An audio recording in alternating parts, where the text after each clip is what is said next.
Jackson, que tenía una ley compartir.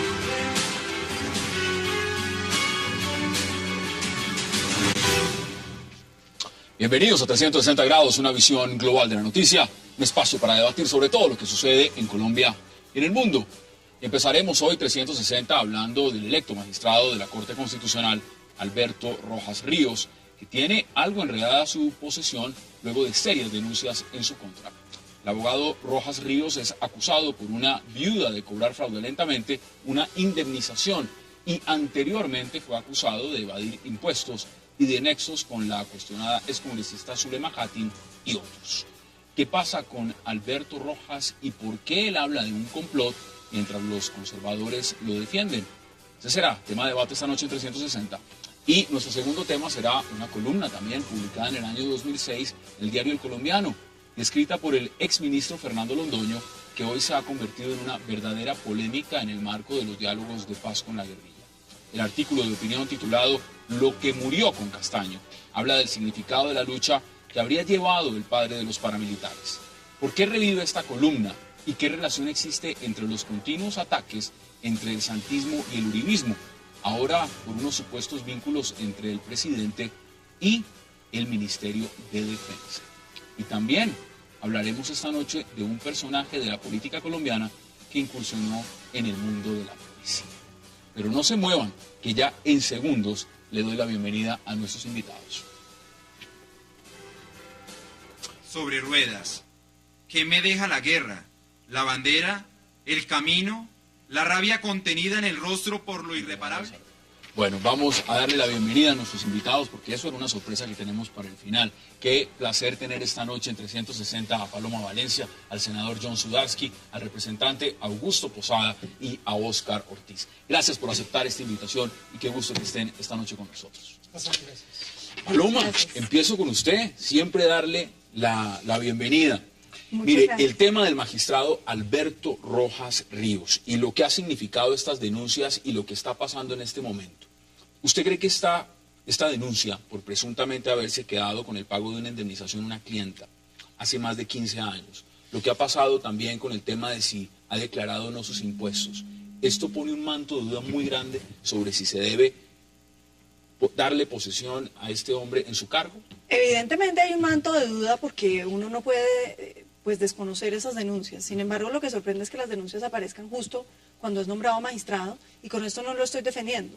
Pero sí estoy poniendo de presente, digamos, que me parece que el problema es mucho más estructural que de un simple magistrado. Yo lo que veo es que esta idea de que los magistrados se elijan de una manera, digamos, politizada a través del Congreso, que no está representando además mayorías ni está llevando, digamos, el sentido democrático de la justicia, sino simplemente estamos ante la confabulación de unos acuerdos de poderes. Yo lo que veo ahí es que la manera como está transando el Congreso con los nombramientos en la justicia no es una cosa transparente, no es una cosa que lleve el sentido democrático, digamos, del Congreso hacia las Cortes, que sería lo lógico, sino por el contrario es una acomodación de poderes muy parecida a aquella que vimos en la reforma a la justicia. A mí este episodio me lo ha recordado mucho porque me parece que habla es de una falla estructural en el sistema de la configuración de la estructura estatal colombiana. Y en ese sentido sí lo veo muy grave. Senador, bienvenido. ¿Y cómo lo ve usted? Además, teniendo en cuenta que el magistrado ha pedido una prórroga de 90 días para posesionarse en el cargo. Pues me alegro enormemente que por lo menos tengamos 90 días. Yo creo que el magistrado Rojas nunca debió haber sido elegido. Cuando él hizo su candidatura a la Contraloría, hizo al final de la recta, ya cuando estaba en la situación, digamos, de eminente derrota, una serie de ofertas a los parlamentarios que realmente pues, no eran nada adecuado. Entonces, y eso le ayudó además a perder la elección a la Contraloría.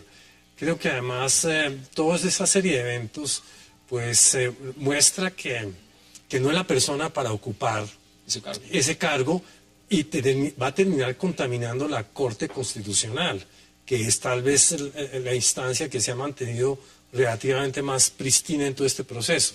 Yo estoy de acuerdo, esta serie de arreglos y esta serie de elecciones tiene mucho que ver con un poco la estructura de incentivos y premios que se tiene para los parlamentarios, que realmente crea unos incentivos nefastos que los llevan al clientelismo y la corrupción, y la manera de ellos defenderse de la situación tan arriesgada, al filo de la navaja en que viven los congresistas, pues es garantizar que de alguna manera tienen protectores para ellos dentro de las cortes.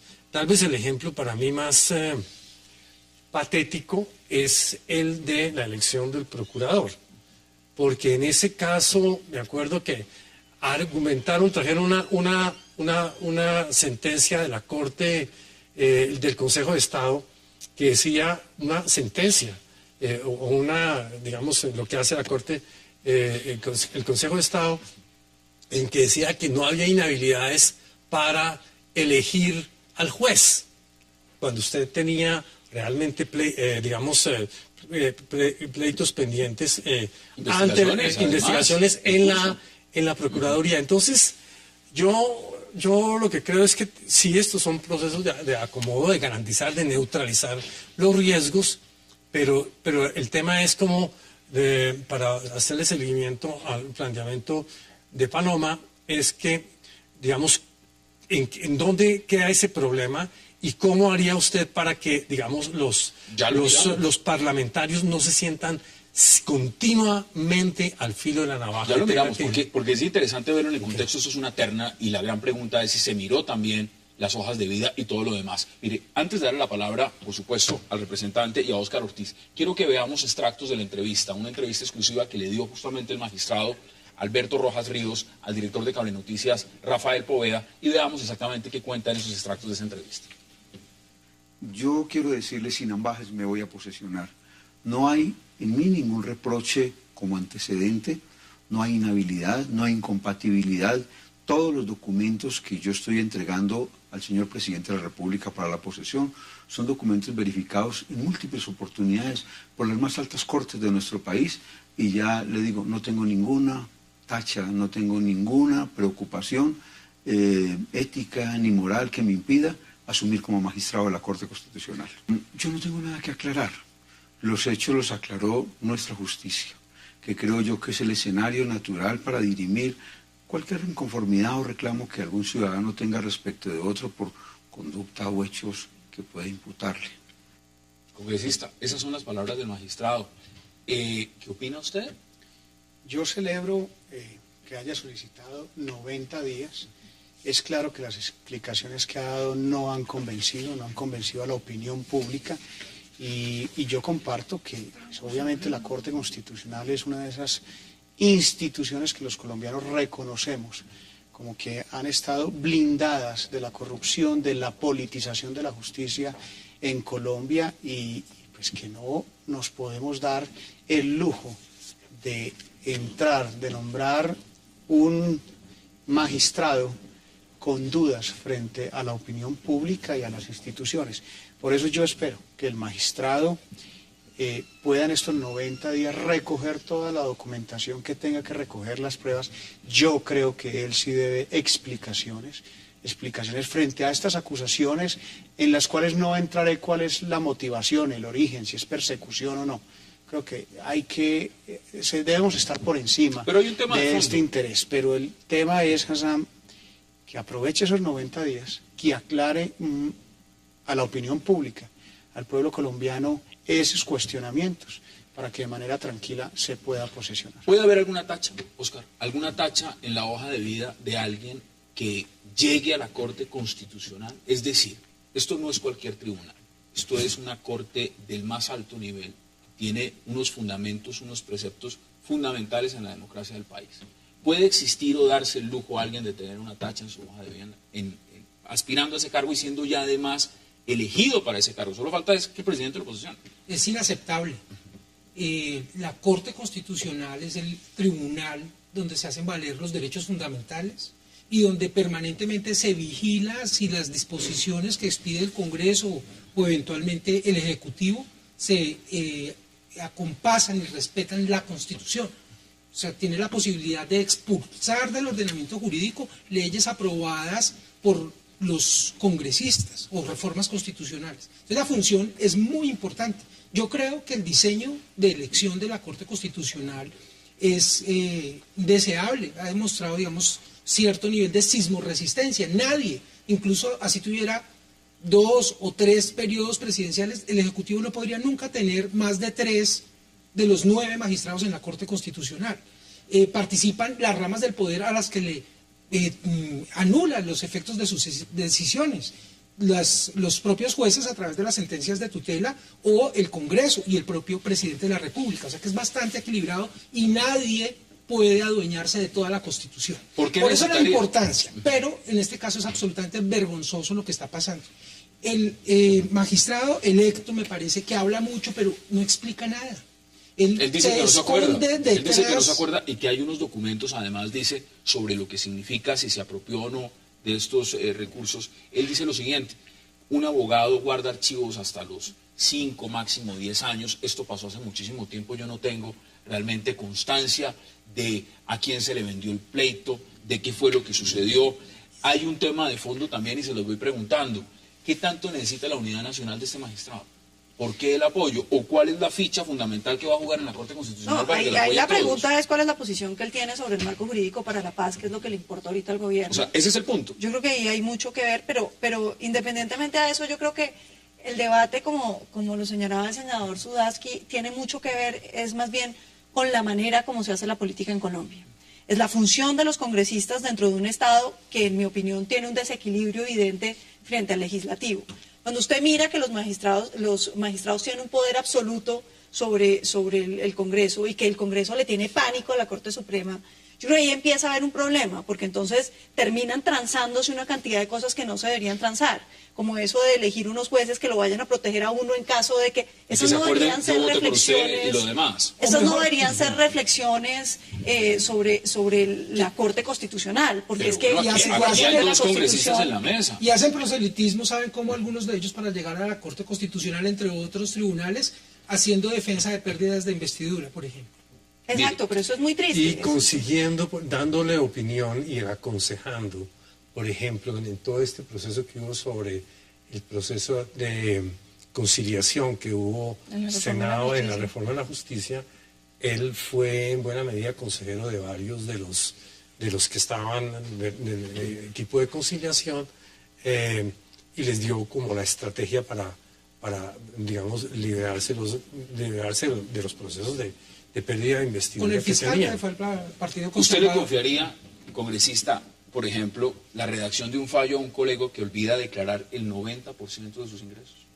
No, es claro, Hassan, que los cuestionamientos que se le vienen haciendo al magistrado electo, Rojas, tienen que ser aclarados. Si no son aclarados, desde luego, él tiene que entender que es un funcionario público que está enfrentado al escrutinio público y que eso no cabe, eso no tiene presentación. ¿Usted decir cree que esos 90 que días eso se olvidó? deberían dar, o sencillamente en un caso como ese tan puntual, debería decir abiertamente, mire, aquí hay algo que es muy difícil, que impide inmediatamente que yo ni siquiera aspire al cargo? Le quiero decir algo, el Congreso ya lo eligió, o lo posiciona el presidente, o él ante un, obviamente, notario, se hace acompañar y pues obviamente asume el cargo. Eso también hay que entenderlo. Creo yo que una persona que está aspirando, como dice Oscar, a defender los principios fundamentales de una sociedad, no puede tener este tipo de tachas. Veamos otro extracto de la entrevista, porque ahí cuenta muy bien el magistrado cómo percibe lo que está pasando. Lo que sucede con esto, que además me llena un poco de estupor, es que hace 22 años, digo me llena de estupor que aparezca ahora, hace 22 años he venido manejando un tema que termina siendo objeto de algunas vicisitudes judiciales. La señora Isabel Cristina me da un poder para que yo actúe en su nombre ante el Tribunal Administrativo, luego Consejo de Estado, y antes de que se produjera el resultado, ella vende los derechos litigiosos. Es una operación muy común, muy recurrente, vende los derechos litigiosos ante terceros. Y me da a mí una instrucción escrita, firmada por ella, autenticada ante notario, de cómo debo proceder cuando se produzca el resultado del proceso, tal cual lo hice. Ese es uno de los temas, pero hay otro.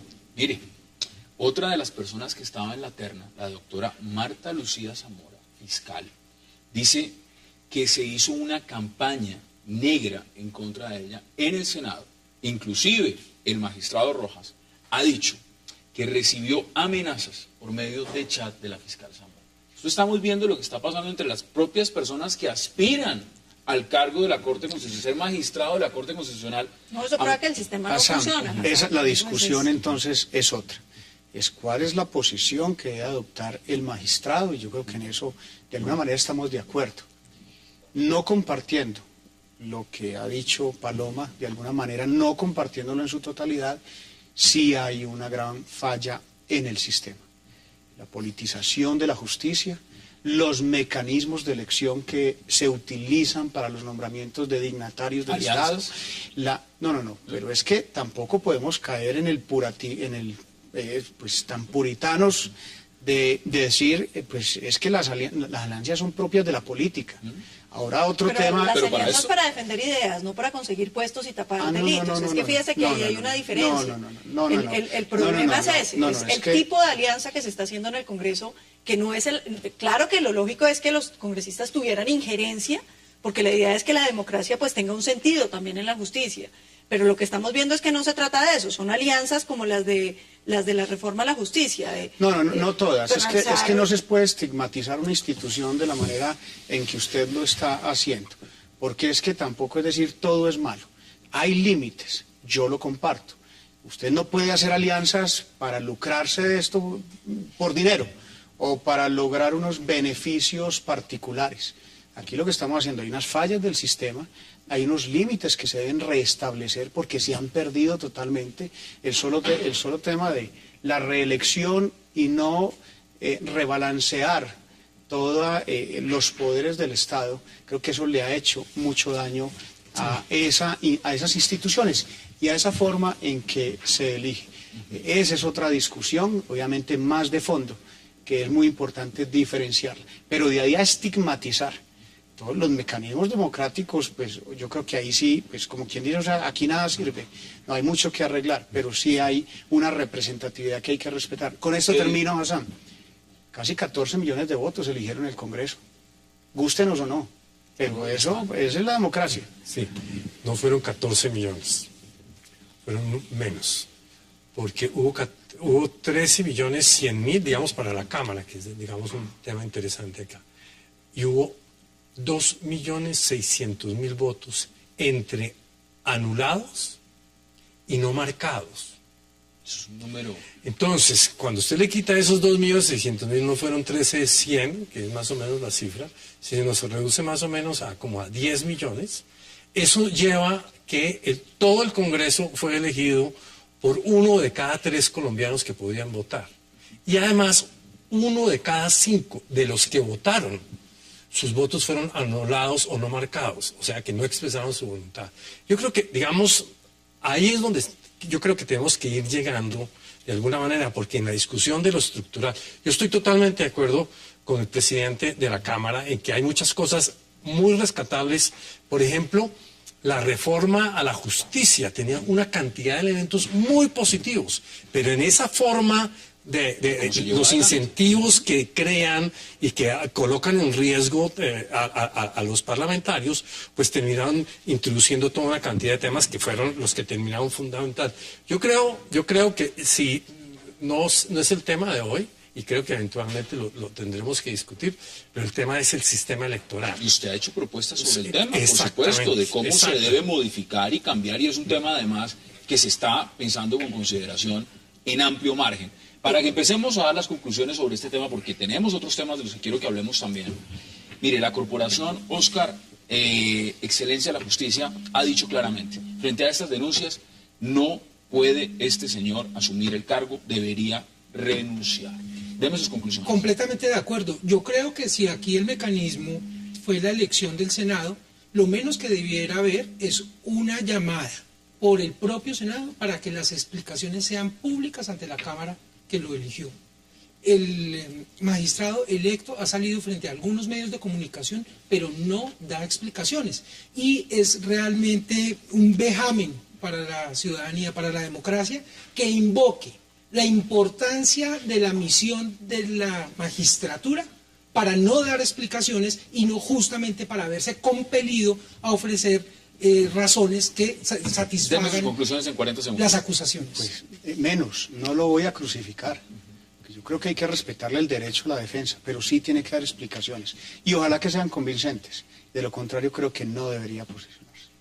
Paloma, deme sus conclusiones. Yo creo que hay que hacer una reforma estructural en la manera como está concebida la elección de las Cortes, la manera como están concebidas las Todo el interacciones. sistema electoral como lo pone el Senado. No, pero no, Suárez. más allá, es que imagínese uno tener una Corte Suprema que juzgue al Congreso y que se juzga ella misma, porque la Constitución dice, el Congreso la juzgará, pero la puede declararlo indigno, pero si hay un delito, vuelve a la misma Corte. Pues eso lo que quiere decir es que aquí hay una Corte Supremísima, hay un desbalance entre la rama jurisdiccional y el Congreso, y eso genera unos desequilibrios en la manera como se transan, digamos, las relaciones de poder. Agréguele usted su conclusión, senador. No, sobre esto hay un punto analítico que hay que es muy importante, y es que en Colombia realmente como la linterna de Diógenes que buscaban unos hombres honrados, en Colombia no tenemos una manera de tener como fuerzas relativamente independientes, que no estén, digamos, por ejemplo, ligadas a la política. Ha habido como atisbos muy interesantes, por ejemplo, cuando uno piensa en que las academias o alguien que esté relativamente no contaminado del mismo sistema político que les dé autonomía. Entonces, yo creo que seguimos buscando esto con la lámpara de Diógenes, y hay que encontrar una fórmula. Se han intentado muchos experimentos en ese sentido, pero ahí vamos. Pero yo creo que, digamos, por ejemplo, Brevemente. para que veamos muy, la cosa. muy brevemente, si usted va a dibujar los distritos electorales, ¿quién los va a dibujar? ¿Los políticos? ¿No? Si usted va, entonces eso es un problema muy complicado. Usted tiene otros países, por ejemplo, que los dibujan en Inglaterra, los dibujan unas comisiones de servidores. No. Servidores públicos. Servidores Es muy públicos, distinto. que es muy distinto, y además lo hacen cambiando las reglas de juego, cambiando los mapas, no para en la elección inmediatamente siguiente, sino para la siguiente. Entonces usted crea mecanismos para controlar, digamos, la avidez natural que tendrían uno, por ejemplo, para ese tipo de cosas. Hay que encontrar mecanismos. Y ese tema tenemos que hacerlo. Vamos a la pausa y al regreso vamos a hablar de otros temas, empezando por una columna de opinión que en este momento ha causado mucho revuelo. Ya regresamos.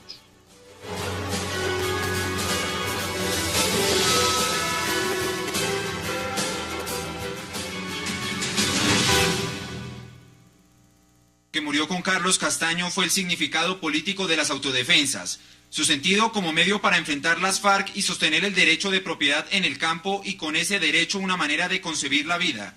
Los que mataron a Castaño querían recoger el legado detestable de Pablo Escobar, de quienes fueron amigos y servidores algunos de los que hoy se llaman tan injustamente paramilitares. Castaño murió, ya lo sabíamos. Es hora de que resucite su elemental pero preciso ideario, de recuperar el alcance y la legitimidad de la paz que se viene discutiendo. Regresamos a 360, lo que murió con Castaño, una columna escrita por el exministro Londoño, año 2006, publicada en El Colombiano. ¿Por qué revivió ahora, Paloma? ¿Y es una apología al paramilitarismo? ¿Cómo la percibe usted esa columna?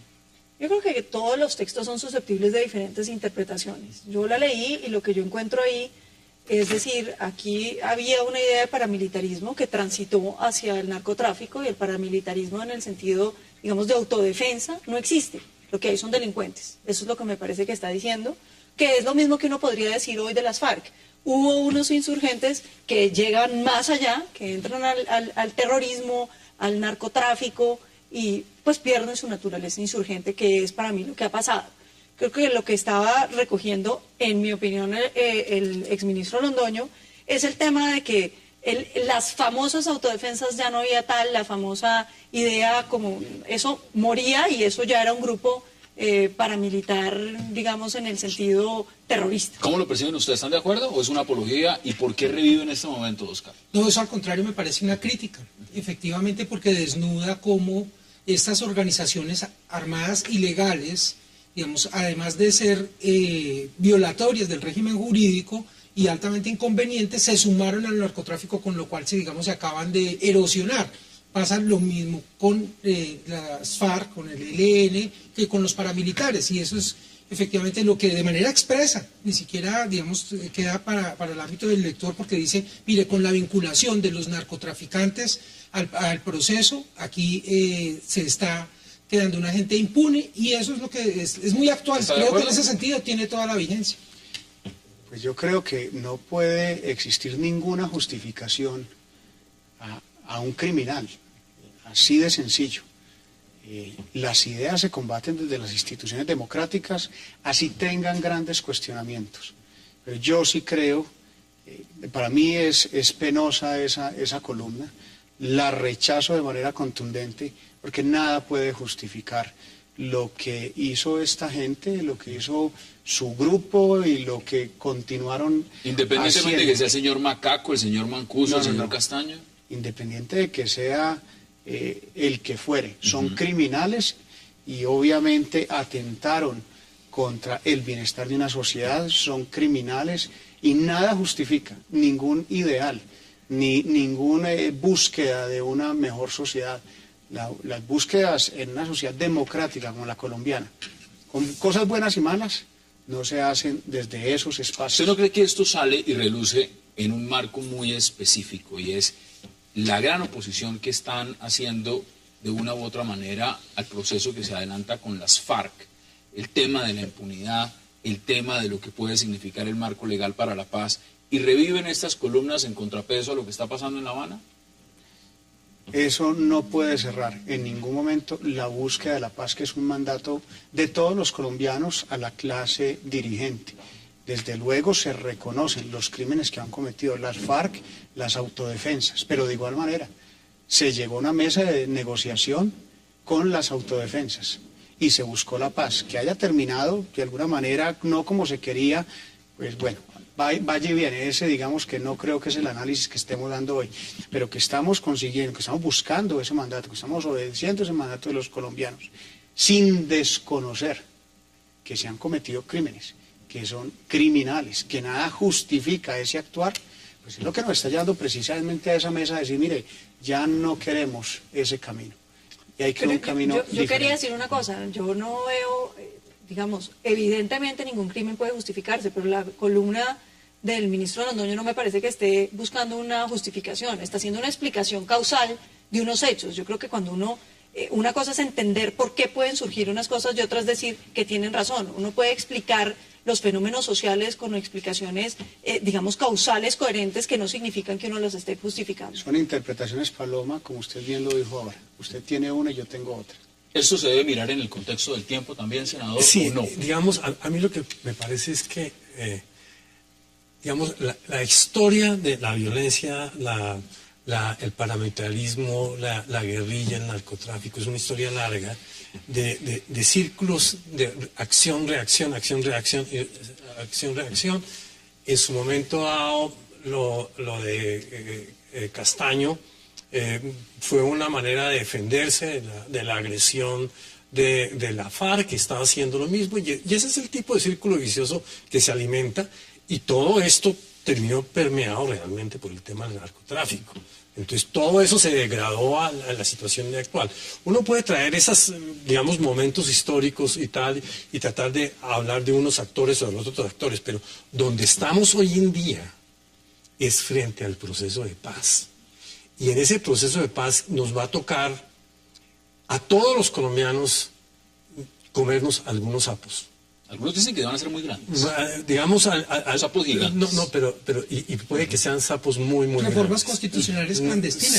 Sí. Y Como la del año pasado. Y seguramente va a tocar comerse esos sapos, porque si usted fuera, perdón, Tico, yo lo que quiero decir, si usted fuera todo esto frente a imaginarse uno el tema de que haya paz, realmente, y que los colombianos podamos vivir en paz seguramente a través de todos los procesos de verdad, justicia, reparación, seguramente no se van a perdonar los delitos de esa humanidad, todo lo que ustedes quieran. Pero lo que les quiero insistir, para que nosotros, digamos, estos argumentos son como para legitimar como una acción en un momento histórico de un lado. Año 2006. Al final lo que sucede es que, digamos, si usted va a buscar legitimidad de acción, al final todo llegó a tal grado de degradación que no vale la pena. ¿Oscar, está de acuerdo? No, pues yo no creo que nos tengamos que tragar unos sapos, porque justamente que yo creo que lo que le pasa a nuestro país es que a punta de amnistías e indultos se ha generado un saldo pedagógico, ¿no es cierto?, tan negativo para quienes generan violencia, para el plomo en este país, que lo que hace es estimular la repetición. Aquí tenemos que acabar de una vez por todas es justamente ese perdón y olvido, sin que nadie nos esté pidiendo perdón. Es que ni siquiera las FARC no están cumpliendo en los términos del sacramento de la confesión, con decir la verdad, con propósito de enmienda, y con verdad, justicia y reparación. Pero están expulsados de la política, y lo que le critican a esta columna en buena medida es lo que no le quieren aplicar ahora a las FARC. Pero, Oscar, pero es que si están hablando en unas conversaciones supuestamente reservadas, donde pues, se tienen algunos avances, pero la verdad cierta es, nada está concertado hasta que todo esté. Y mire, yo no quiero aquí tratar de consensuar o llegar a términos medios.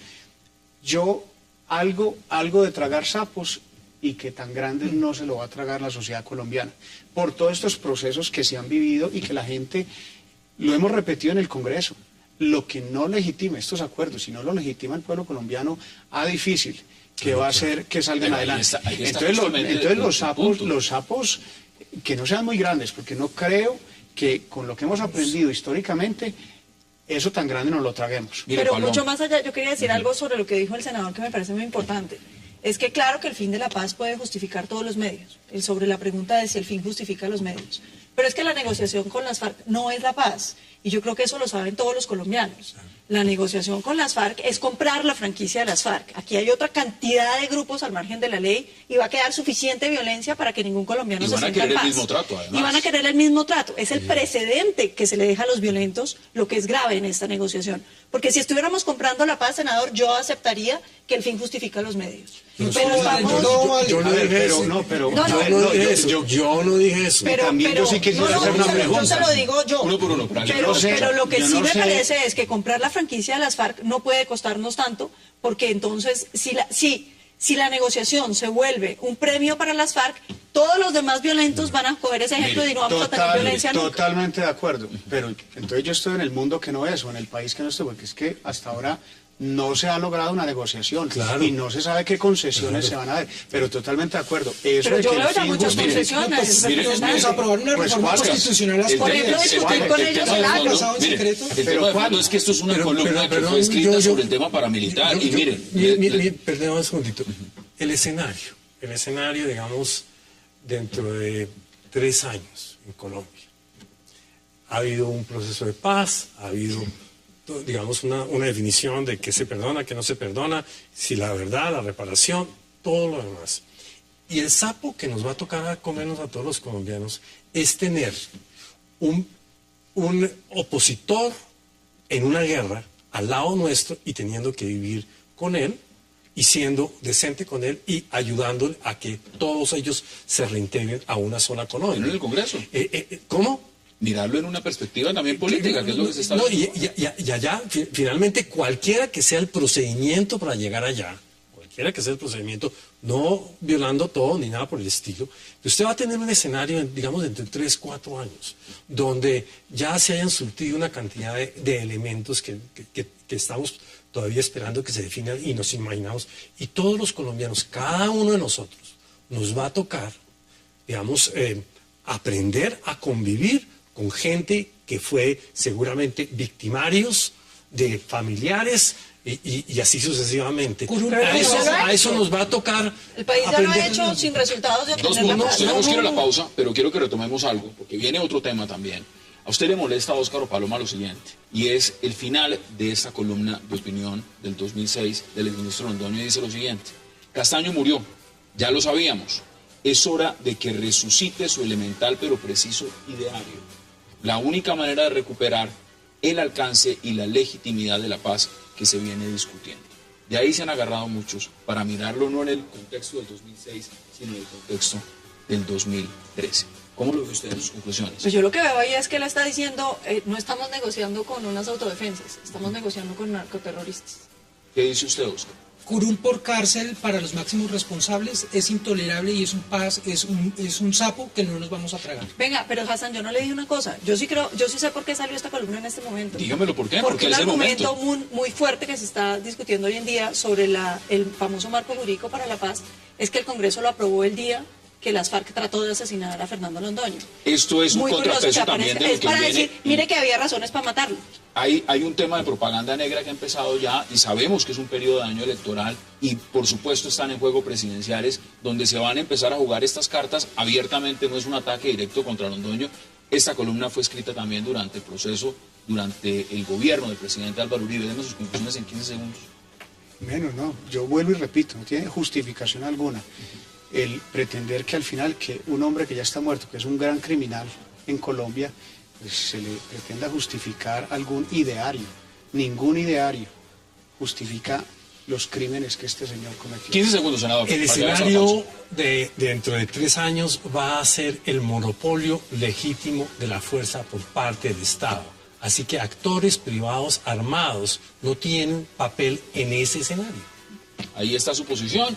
Vamos a la pausa, ya regresamos en 360 para abordar otros temas.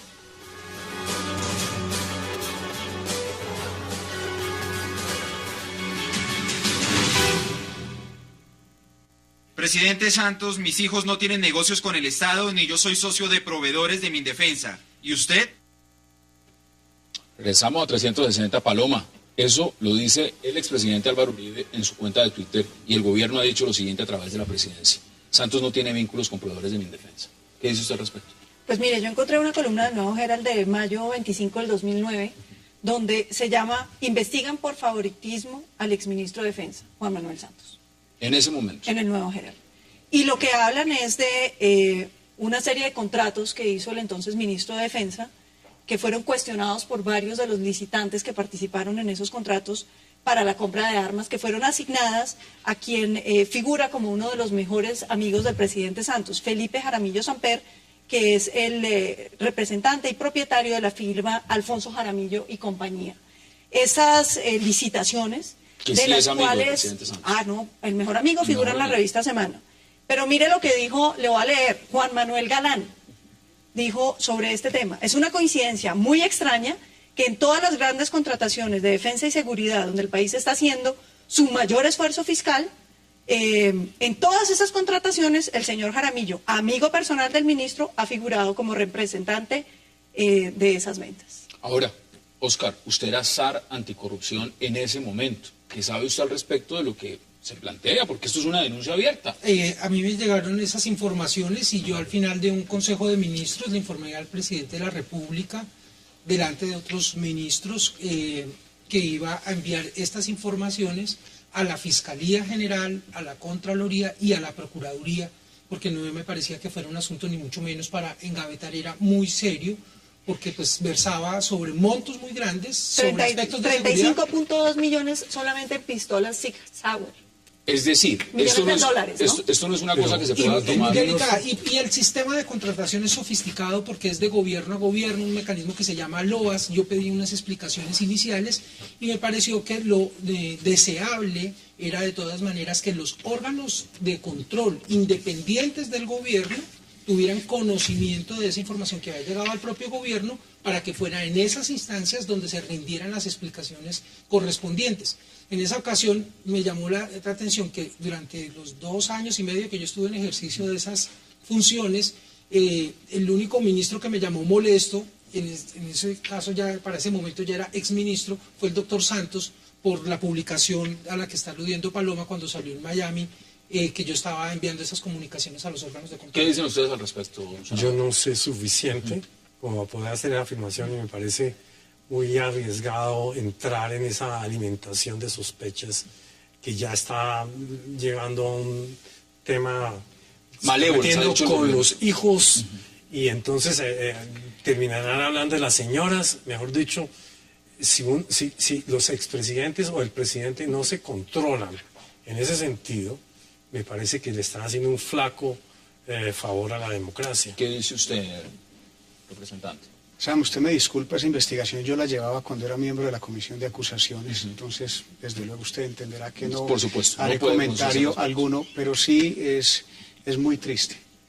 que posiciones que anteriormente se tenían de manera muy contundente ya se parecen olvidar y entonces dan fruto a todo este tipo de enfrentamientos entre el señor expresidente y el presidente. Flaco favor, obviamente, a las instituciones de nuestro país y especialmente a la presidencia, que es de vital importancia en el sostenimiento de nuestras instituciones.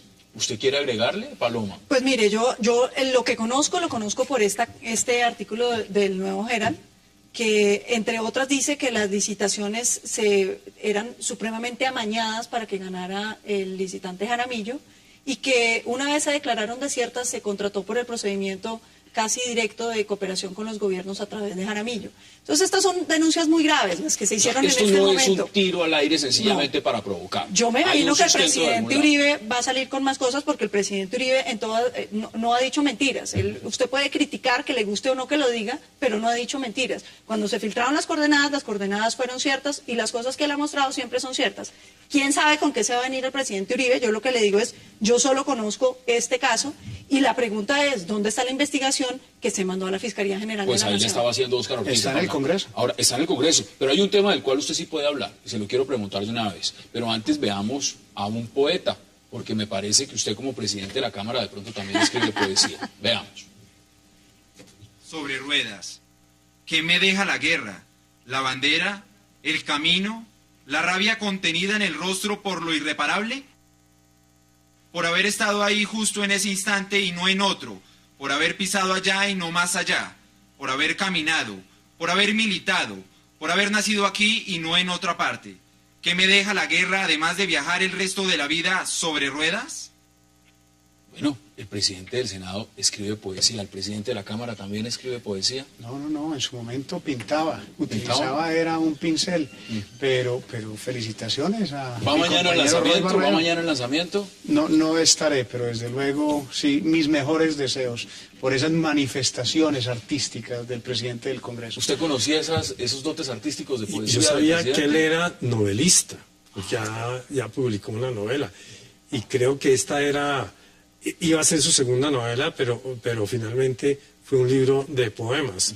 Yo realmente le admiro profundamente a Roy Barreras la multiplicidad de habilidades que tiene, todas muy ligadas a su inteligencia verbal. Que la paz sea contigo, poemas que se ven. Roy Barreras, ¿se lo imaginaba usted, Paloma? No, pero ¿sabe qué me impresiona hablando de libros? Que el hijo de Roy Barreras haya ido a buscar al presidente Uribe en la Feria del Libro. ¿Eso le impresiona? Eso me parece curioso. Vea usted. Óscar, ¿usted sí se lo imaginaba? El título, ¿cómo es, perdón? El título es el siguiente, Que la paz sea contigo, poemas que se ven, dedicado a las víctimas del pasado cruel, a quienes aún no son víctimas del conflicto y queremos que no lo sean jamás. Yo pensé que se llama Oda a las FARC. Oda a las FARC. Bueno, ahí está, y mañana es el lanzamiento para los que quieran asistir. Senador, como un placer, como siempre, gracias por haber aceptado la invitación. Un placer, Raca. Paloma, como siempre, gracias. Muchas gracias. Representante, qué gusto. Y Óscar Ortiz, gracias también por habernos gracias. acompañado. Nos vemos mañana de nuevo a las 8 aquí en 360 para seguir debatiendo toda la agenda política de Colombia y del mundo. Hasta una próxima oportunidad.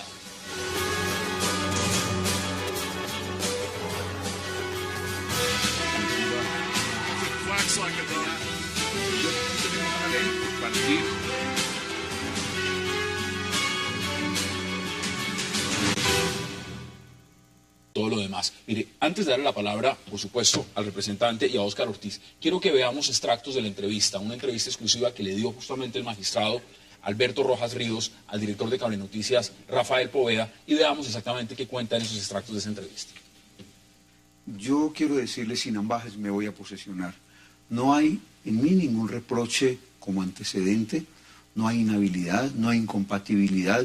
Todos los documentos que yo estoy entregando al señor presidente de la República para la posesión son documentos verificados en múltiples oportunidades por las más altas cortes de nuestro país, y ya le digo, no tengo ninguna tacha, no tengo ninguna preocupación ética ni moral que me impida asumir como magistrado de la Corte Constitucional.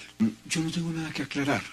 Los hechos los aclaró nuestra justicia, que creo yo que es el escenario natural para dirimir cualquier inconformidad o reclamo que algún ciudadano tenga respecto de otro por conducta o hechos que pueda imputarle. Congresista, esas son las palabras del magistrado. ¿Qué opina usted? Yo celebro que haya solicitado 90 días. Es claro que las explicaciones que ha dado no han convencido a la opinión pública, y yo comparto que pues, obviamente la Corte Constitucional es una de esas instituciones que los colombianos reconocemos como que han estado blindadas de la corrupción, de la politización de la justicia en Colombia, y pues que no nos podemos dar el lujo de entrar, de nombrar un...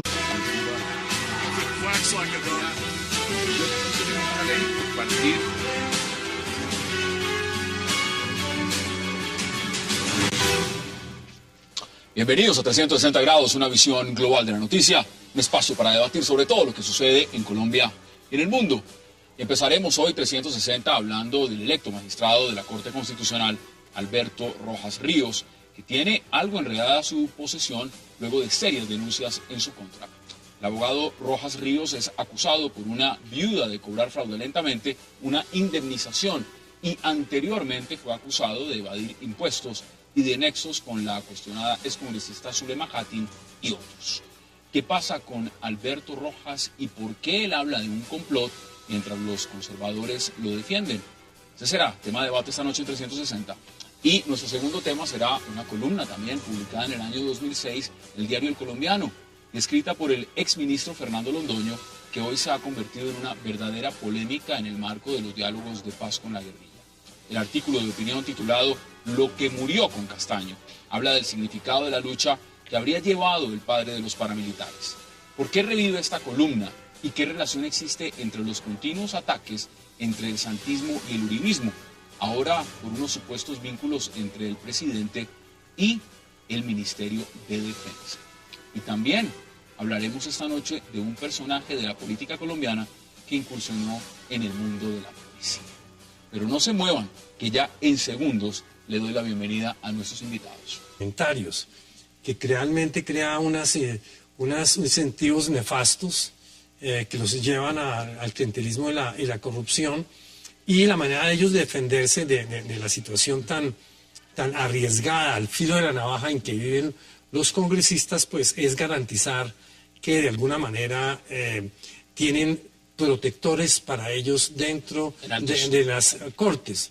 Tal vez el ejemplo para mí más patético es el de la elección del procurador, porque en ese caso me acuerdo que argumentaron, trajeron una sentencia de la Corte del Consejo de Estado que decía una sentencia digamos, lo que hace la Corte, el Consejo de Estado, en que decía que no había inhabilidades para elegir al juez, cuando usted tenía realmente,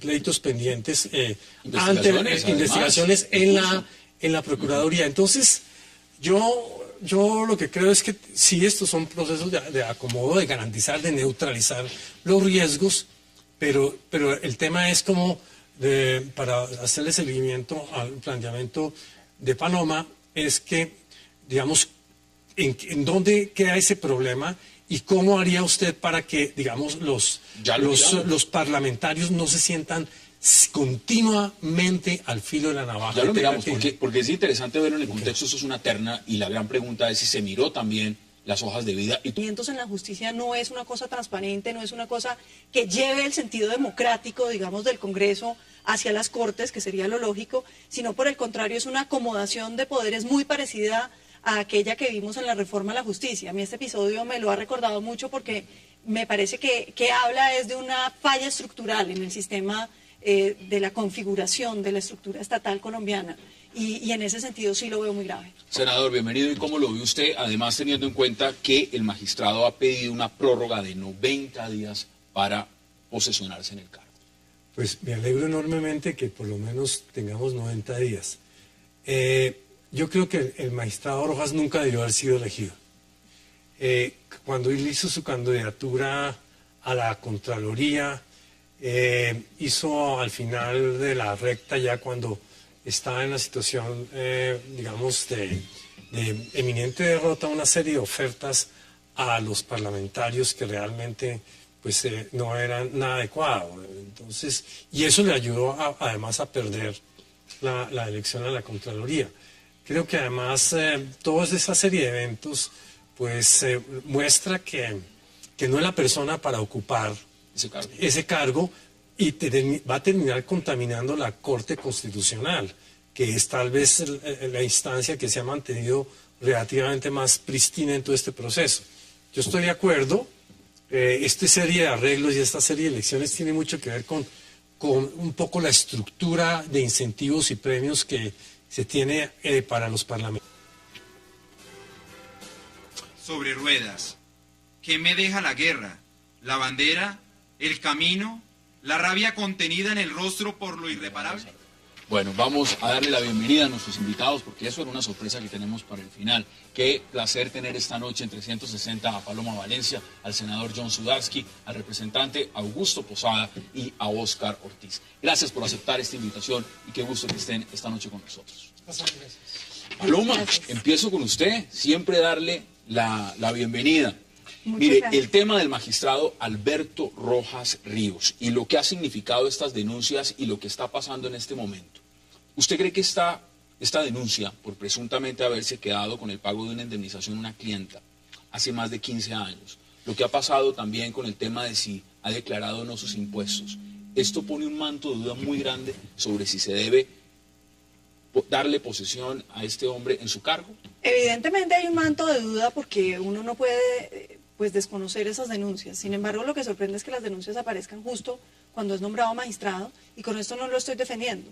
Pero sí estoy poniendo de presente, digamos, que me parece que el problema es mucho más estructural que de un simple magistrado. Yo lo que veo es que esta idea de que los magistrados se elijan de una manera, digamos, politizada a través del Congreso, que no está representando además mayorías ni está llevando, digamos, el sentido democrático de la justicia, sino simplemente estamos ante la confabulación de unos acuerdos de poderes.